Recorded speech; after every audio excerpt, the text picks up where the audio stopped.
Okay. What is your grandfather's name? How long has he been with A&M? And how did his interest, how did this pollen thing get started? Well, his name's Dr. Von Bryant. He's been here at Texas A&M for 45 years. And it's actually a funny story. He actually went to University of Texas, and he got his bachelor's in botany.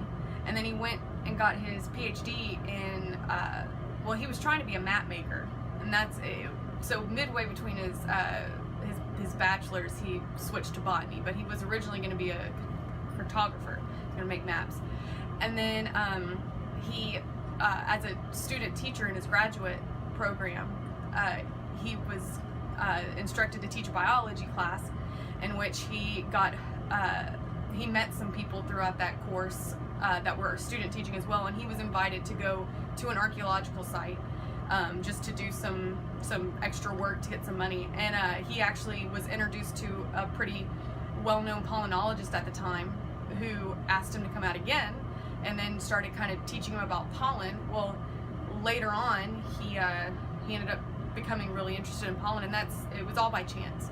So he never set out to, become a pollenologist. So we got lucky on that, right? And then and then him getting into honey was actually all the FDA's fault.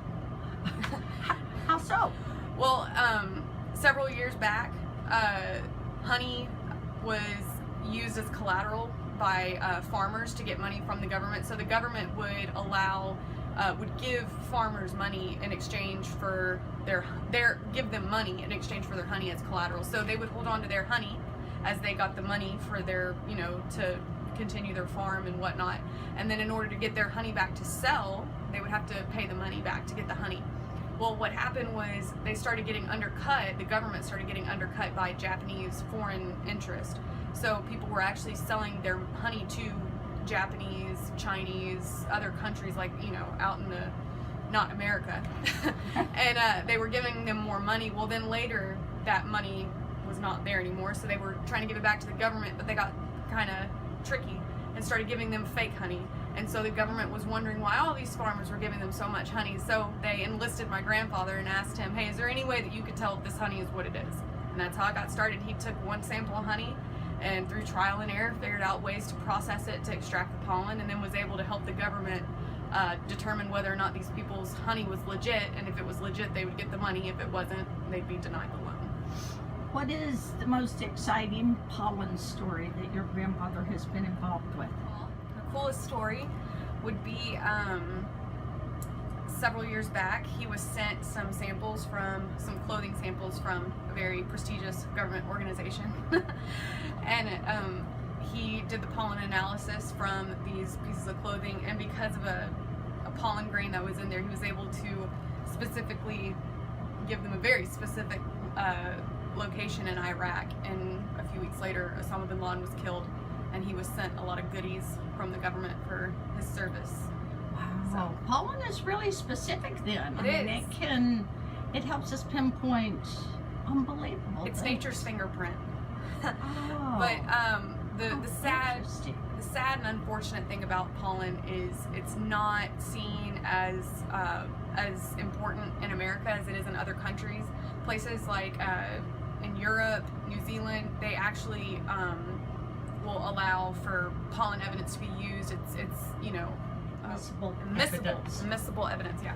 So in other countries like New Zealand and places in Europe, it's actually they see pollen as admissible evidence in court in cases. Well, in the U.S., it's only used for speculation. So like it can be used to help law enforcement pinpoint a suspect, but that can't be used to incriminate a suspect in court. So like a good example is there's a Jane Doe case that my grandpa helped with in the 80s. And it was this woman who was found in a cornfield. It was a cold case. He actually closed it closed this case for law enforcement after several years of it being a cold case because of in her pockets he was able to find a specific pollen to find out that she wasn't from that area. She was from the other side of the country. She was from Florida, not California. And because of that, they were actually able to finally catch the suspect, because there was one suspect in the lineup that was from Florida. So he was brought to justice because of pollen. Pollen's pretty dang powerful, isn't it? The power of Amazing. pollen. The power of pollen. Pollen is amazing. Do you want to walk us through and give us an idea when you get a pollen sample, what process do you take it through?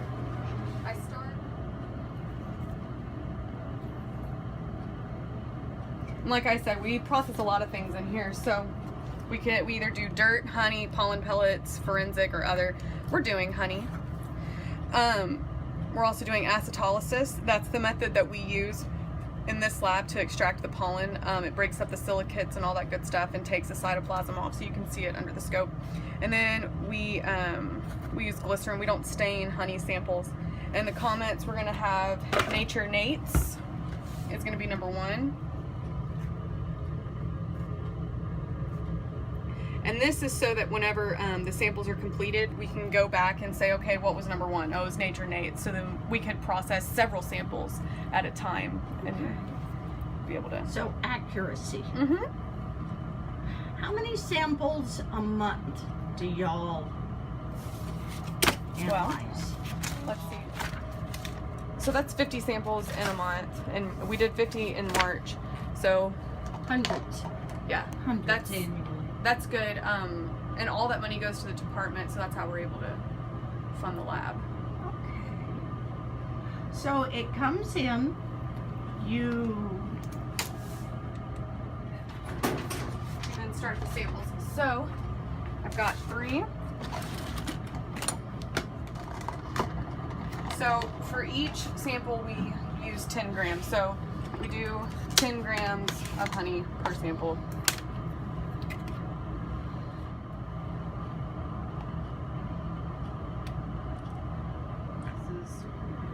what is acetylysis? It is the method that we use to break down, pretty much to do the opposite of what the bees did to make the honey.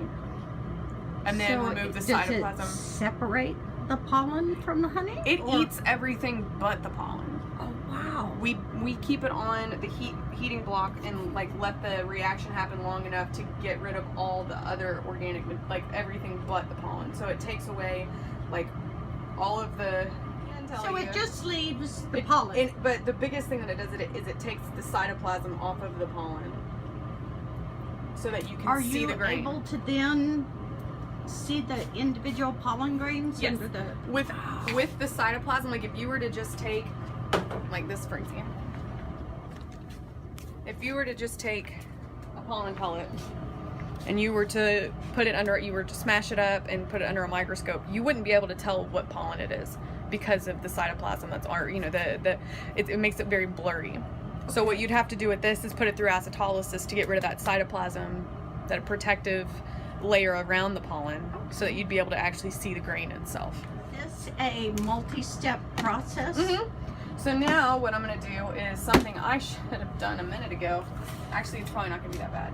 So long story short, they gave us really bad tablets and they take forever to dissolve, so we have to crush them for the time being until we run out and get new ones. So that's what I'm doing now, is I'm crushing the lycopodium.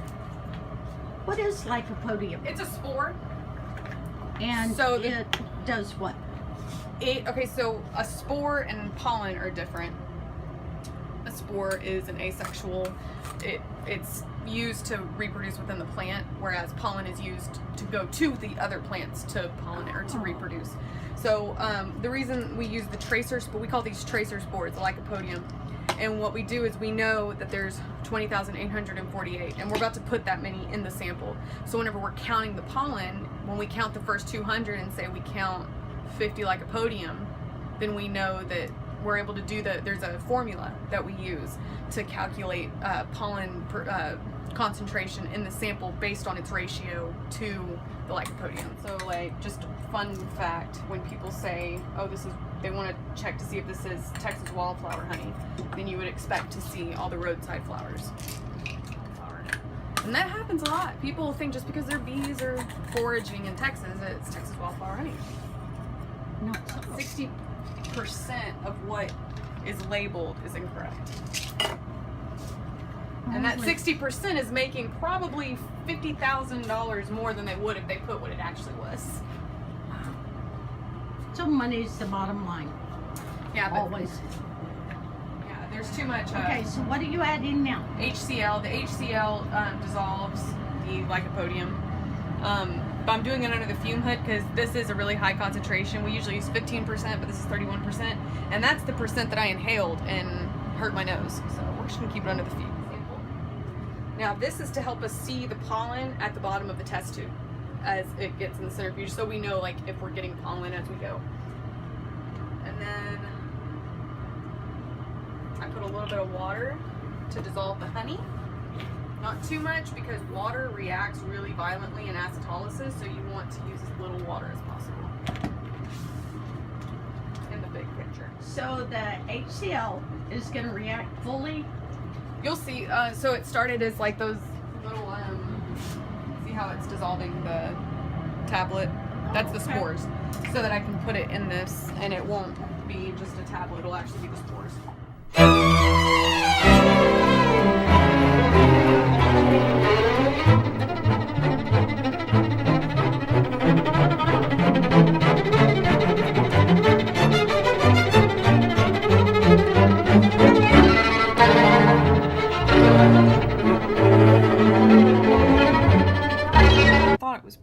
It may not be prunus, but Now look at this little guy. that's lycopodium. That's that That spore. one is? So Looks kind of like a porcupine.